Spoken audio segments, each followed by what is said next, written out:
বাহ ক্ষণিকের পোলারা বাহ, তোমাদের যদি চৌরাস্তার মোড়ে দাঁড় করিয়ে ট্রাউজার খুলে নিতম্বে আলকাতরাও লাগিয়ে দেওয়া হয় তারপরও তোমাদের লজ্জা হবে না। 136 রানের টার্গেটে নেমে তোমরা যদি ম্যাচ জিততে না পারো তাহলে তোমাদের ক্রিকেট খেলার কি দরকার আমায় একটু বুঝিয়ে বলবা? ভাইরে, জানি না জাতীয় নির্বাচনে কোন দল ক্ষমতায় আসবে, তবে আমি বুকে হাত রেখে বলছি যে দল ঘোষণা দিবে তারা ক্ষমতায় আসলে বাংলাদেশ থেকে ক্রিকেট নিষিদ্ধ করবে সে দলকে আমি আমার জীবনের প্রথম ভোটটা দিব। চিন্তা করেন অবস্থাটা, যে ম্যাচটা হেসে খেলে আমাদের জিতার কথা সেই ম্যাচটা আমরা কান্নাকাটি করেও 11 রানে হেরে গেছি। আজ যদি পাকিস্তান 170 রানের টার্গেট দিত আর আমরা যদি 100 রানেই অল আউট হয়ে যেতাম তারপরে আমাদের এতটা কষ্ট লাগতো না যতটা কষ্ট 136 রান করতে না পারার জন্য লাগছে। একবার নজর দেন এই এশিয়া কাপে আমাদের চুলছেরা বিধ্বংসী ব্যাটসম্যানদের দিকে। তানজিদ হাসান তামিম বিশ্ব সেরা ওপেনারদের সেরা ওপেনার, 5 ম্যাচে রান করেছে 67 আর আন্ডা মেরেছে 2 বার। জীবনে দেখলাম না কোনো বড় দলের সাথে ভালো একটা ম্যাচ উপহার দিতে। নেক্সট টাইম যে সুদানের ফুয়া তানজিদ তামিমকে দেশ সেরা ওপেনার বলবে তাহলে আকাশ ভরা তারা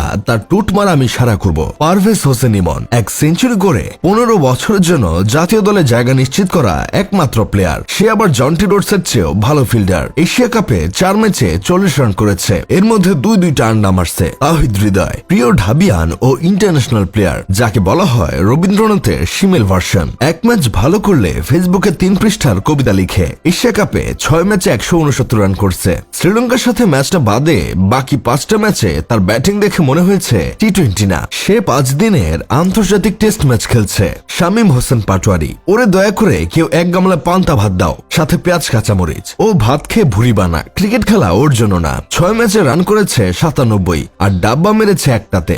জাকের আলী অনেক দেশের একমাত্র ফিনিশার অফ অল টাইম। সুন্দর খেলাকে কিভাবে টুট মেরে ফিনিশ করে দিতে হয় সেটা তার থেকে শেখা উচিত। প্রতিটা গুরুত্বপূর্ণ ম্যাচে ও শরীরে মাহমুদুল্লাহর আত্মা ভর করে, এজন্যই লোকে বলে মাহমুদুল্লাহর পারফেক্ট রিপ্লেসমেন্ট। নুরুল হাসান সোহান মাঠে নেমে নাচানাচি শুরু করে দেয়। সে আন্তর্জাতিক ম্যাচে ডেবু করেছিল প্রায় 1 দশক আগে। সে যে কেমন প্লেয়ার, তার কোয়ালিটি কেমন, যারা তার আর্লি ডেজের খেলা দেখেছে তারাই জানে।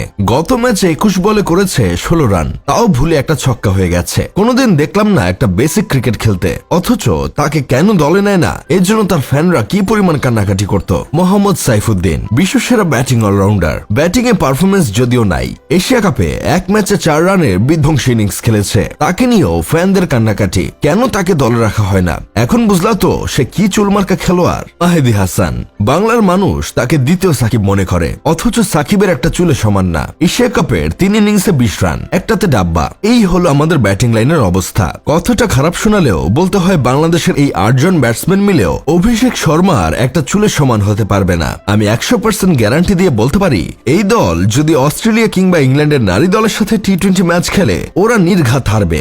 যাই হোক, শেষমেশ আমি গোলাম হোসেন একটা কাজের কথা কই, সোনার দেশের সান্ডার পোলারা আয় বাবা, মায়ের ছেলে মায়ের কোলে ফিরায়। আর আসার সময় বউয়ের জন্য দুবাই থেকে iPhone 17 Pro Max আর আত্মীয় স্বজনদের জন্য সুগন্ধি সাবান নিয়ে আসিস। ক্রিকেট খেলা তোদের জন্য না।